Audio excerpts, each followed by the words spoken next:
누가복음 1장 46절에서 56절입니다. 마리아의 노래입니다. 마리아가 하나님을 찬양하는 노래입니다. 앞에 1장 42절에서 45절 엘리사벳이 마리아 만나서 하는 말인데요. 이 42절에서 45절의 내용은 엘리사벳의 노래라고 볼 수도 있어요.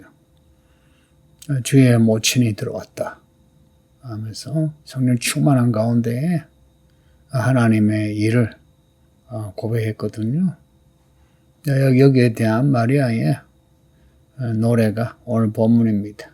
그 두 여자가 만나가지고 서로 성령 충만하여 서로 하나님의 일을, 구원의 일을 지금 찬양하고 있습니다. 아름답지 않나요?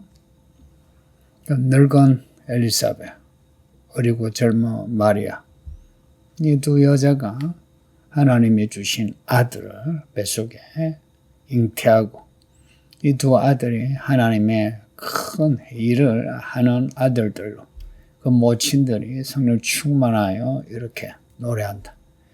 이 교회 여자들도 이런 여자들 되어주세요. 먹고 산다고 바산의 암소처럼 살지 마시고 이런 믿음의 어머니, 믿음의 아내 되어주세요.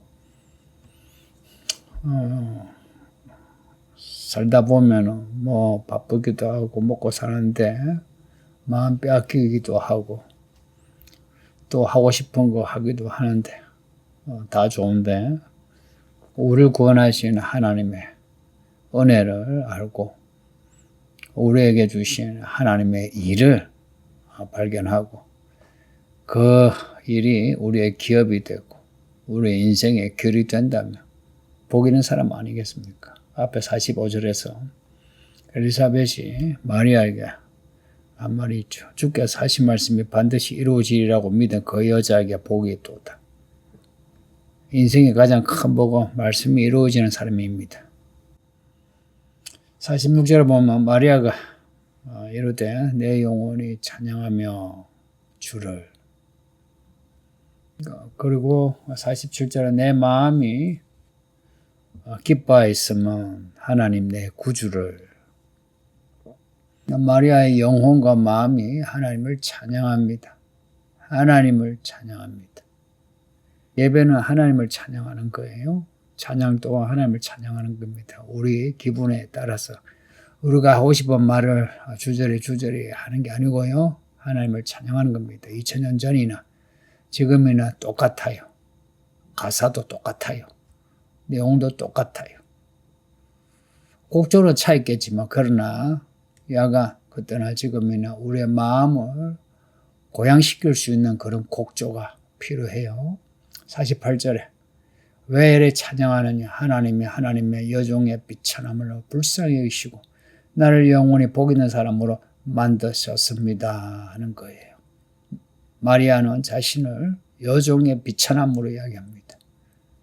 여종의 비천함이란 말은 나는 하나님의 참이 쓸모없는 사람, 나를 종으로 삼으셨는데 참 나는 이 비천합니다. 나 같은 사람 하나님이 은혜 주신 거 감사합니다 하는 겁니다.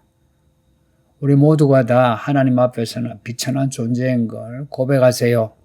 교회 안에서 마치 자기가 귀인처럼 내가 없으면 교회가 안 된다 그런 생각하지 마세요. 제가 단언하며 내가 없으면 안 된다는 그 사람 때문에 교회가 안 돼요. 교회에서 교회 생활 하려면 겸손하셔야 합니다. 겸손. 내가 죽을 똥 살 똥 주의 일을 해도 내 돈 모두를 주께 드려도 겸손하세요. 그걸 사람 앞에 자랑하고 티내며 그러면은 하나님에게서 멀어집니다. 왜 멀어진지 아세요? 하나님이 주신 거 가지고 생식을 냈으니까 하나님이 좋아하시겠습니까? 특히 나이 들어가는 성도들 조심하세요. 조심하세요. 특히 사회생활 하는 성도들은 조심하세요. 왜냐? 사회생활이라는 게 자기 자랑 아닙니까? 이 행동이 교회에서도 그대로 나타나거든요. 근데 교회 안에서 그렇게 하면 믿음이 안 자라요. 사람들은 알아주는 것 같아도 솔직히 사람들은요 다 알아요. 그 천박한 믿음 다 알아요. 49절 50절 보면 능하신 이가 큰 일을 내게 행하셨으니 그 이름이 거룩하시며 긍휼하시며 두려워하는 자에게 있습니다. 능하신 이가. 이거는 능력의 하나님이에요. 앞에 38절에서 마리아가 고백하죠. 말씀대로 내게 이루어지리이다. 그리고 45절에서 엘리사벳이 반드시 이루어지리라고 믿어 그 여자에게 복이 있다. 우리 하나님의 능력은 능치 못할 일이 없다. 모든 일을 이루신다는 겁니다. 그 하나님이 내게 큰 일을 이루시는 거예요. 하나님이 우리에게 주신 일은 작은 일이 없어요. 근데 참 그렇죠. 처녀가 아이를 가지는 이 일이 마리아에게는 하나님의 일이에요. 누가 이걸 이해하겠습니까? 뭔가 사람들이 알아주는 그러한 선하고 착하고 거룩하고 경건한 그런 일을 할 때에 하나님의 일이라 여기죠. 처녀가 아이를 가지는 거. 그리고 마리아가 향유를 붓는 거. 이런 일이 큰 일이란 거 누가 합니까? 여러분 아세요? 그래서 사람들 보기에 큰일 말고 하나님이 보시기에 큰일 하세요. 이 교회 이제 10수년 되면은 이런 큰 종이 나와야 되지 않겠습니까? 큰 종은 자기를 낮추는 종입니다.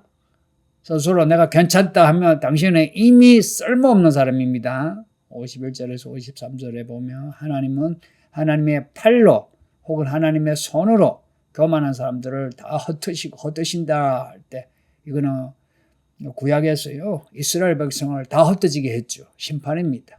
권세 있는 사람을 내리치신다. 교만하고 권세 있는 사람. 이 예시죠, 예시. 멍청한 사람, 거짓말하는 사람 다 포함되는데 특히나 교만한 사람, 권세 있는 사람 앞에 비천한 나를 택하신 거 감사합니다 하는 거하고 비교해 보세요. 마리아는 사람들 보기에 그렇게 귀한 여자가 아니었던 것 같아요. 마리아는 이걸 안 거예요. 나같이 비천한 사람에게 하나님이 은혜 주셨다. 저 권세 있는 사람, 부자인 사람 그들을 놔두고 그들을 왜 놔두시고 그들을 버리시나? 교만해서. 지금도 그렇잖아요. 돈이든 아니면 사회적인 지위든 권력이 있는 사람 그런 사람이 하나님을 잘 믿는 경우가 거의 없죠. 여러분도 그래요. 여러분 중에 사실은 바닥을 찍을 때 하나님을 만나가지고 믿음이 생기지. 그러다가 좀 괜찮으니까 처음 사랑을 또 잃어버리죠. 그러다가 또 하나님이 사랑하시면 당신을 또 밑바닥에 찍게 합니다. 각오하세요. 반면에 비천한 사람은 높이시는 하나님. 이게 하나님이십니다. 하나님의 나라입니다. 높은 자는 낮추시고 낮은 자는 높이시는 우리 하나님. 할렐루야. 그러니까 낮아진 우리가 높아질 기대를 하는 거죠. 아직 시간이 다 지나갔어요. 예수님이 오시면 모든 것이 다 밝혀집니다. 그래서 믿음으로 살면서 고난을 받던 그 성도들이 다 마라나타 그럽니다. 어소서서 어소서서 그럽니다. 그러니 이 땅에서 높아지려고 하지 마세요. 그냥 사람 얻는 걸로. 사람 얻는 일에 열중하세요. 그 사람 얻는 게 그냥 됩니까? 낮춰야 사람을 얻죠. 54절에 하나님이 이스라엘을 도우사 긍휼히 여기시고 기억하셔서 아브라함을 비롯한 조상들에게 하신 말씀을 다 이루신다는 겁니다. 그 이스라엘을 뭐라고 지칭하는지 한번 보세요. 하나님의 종이랍니다. 앞에 자신을 여종이라 했고요. 그리고 이스라엘을 하나님의 종이라 하고요. 비천한 여종을 하나님이 돌아보사 은혜 주신 것. 이스라엘을 도우사 긍휼히 여기시고 마리아는 자신을 이스라엘과 같이 이렇게 대꾸해서 고백하고 있는 거예요. 자신은 하나님의 여종이란 말하는 거. 이스라엘 하나님의 종이라 말하는 거. 이 교회가 하나님의 종인가 아십니까? 이 교회 모든 성도가 하나님의 종이 되어야 하는 이유가 그거예요. 하나님의 백성은 다 하나님의 제사장들이고 하나님의 제사장들은 하나님의 일을 하는 하나님의 종들입니다. 그리고 무엇보다도 아브라함을 언급하고 믿음의 조상들을 언급하는데 그들에게 말씀하신 그 말씀이 무슨 말씀입니까? 언약입니다. 약속이에요. 하나님이 누구신가? 아브라함을 비롯한 모든 조상들에게 하신 말씀 그 언약을 반드시 이루시는 하나님이십니다. 이 마리아의 노래는 내용도 놀랍지만 구조가 탄탄해요.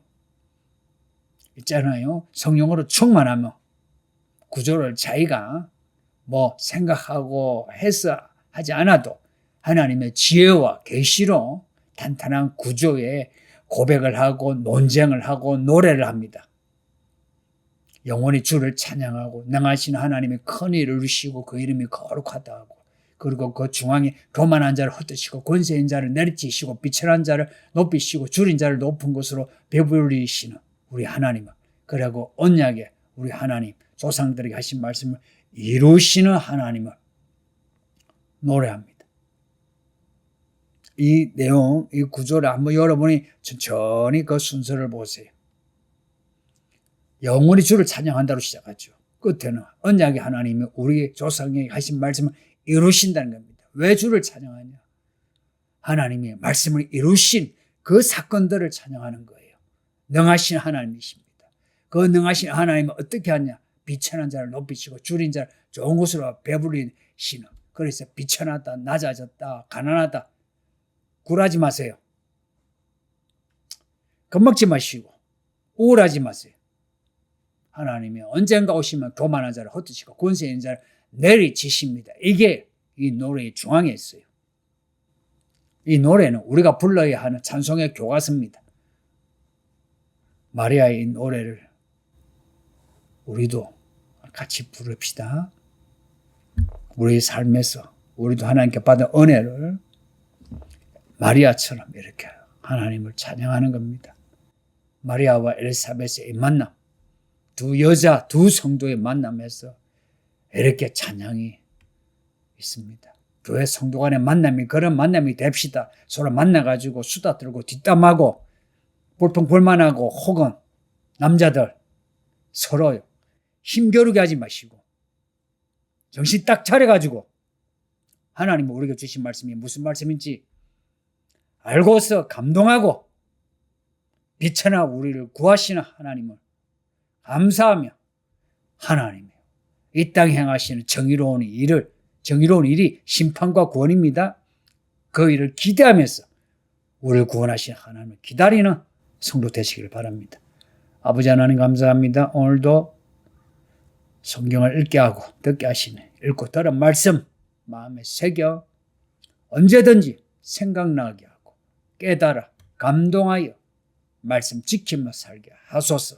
마리아가 찬양한 것처럼 우리도 이런 찬양을 하게 하소서. 예수님 이름으로 기도합니다. 아멘.